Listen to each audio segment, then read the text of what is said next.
And there's the big picture about Nick Chubb. The big picture is that this is the sort of injury that validates both sides of the running back argument, right? This is the reason why you don't pay a running back. It's the reason why the running back should be paid. Both of these things are true with a single gruesome injury to Nick Chubb.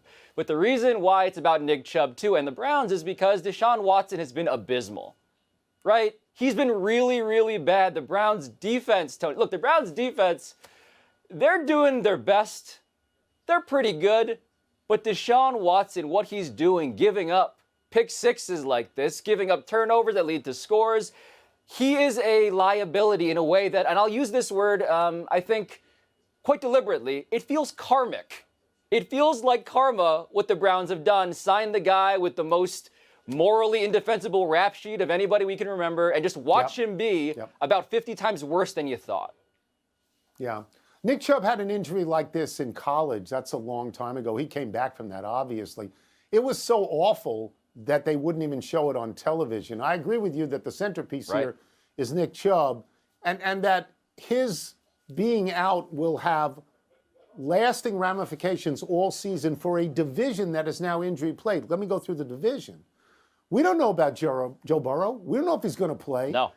Cincinnati at the moment just sort of seems absent. You know, they're just floating somewhere. You're 100% right in the absence of Chubb that the Browns are dependent upon Deshaun Watson, who does not appear to be worth anywhere near the money that they're paying him. I believe he was sacked six times last night.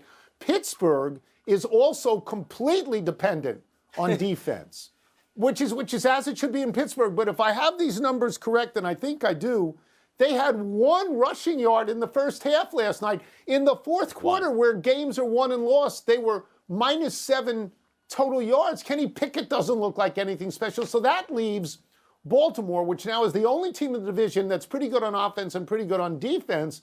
But, and I say that, you know, there's always a but, everybody's just waiting for Lamar Jackson to get hurt because he gets hurt every single year. I think it is appropriate that this game was about defense with Pittsburgh, Pablo. That defense goes back almost 50 years. It goes back to the Steel Curtain. It goes all the way up to T.J. Watt. Everything the Steelers do starts on defense, including Mike Tomlin, who played defense in college. Yeah, it just feels, given that running statistic, the rushing yardage total in the first half of 1 yard, it just feels like they're hopping over the lowest possible bar to get a victory in the NFL. As we know, it's a random game. By and large, you'll take the win wherever you can get it. But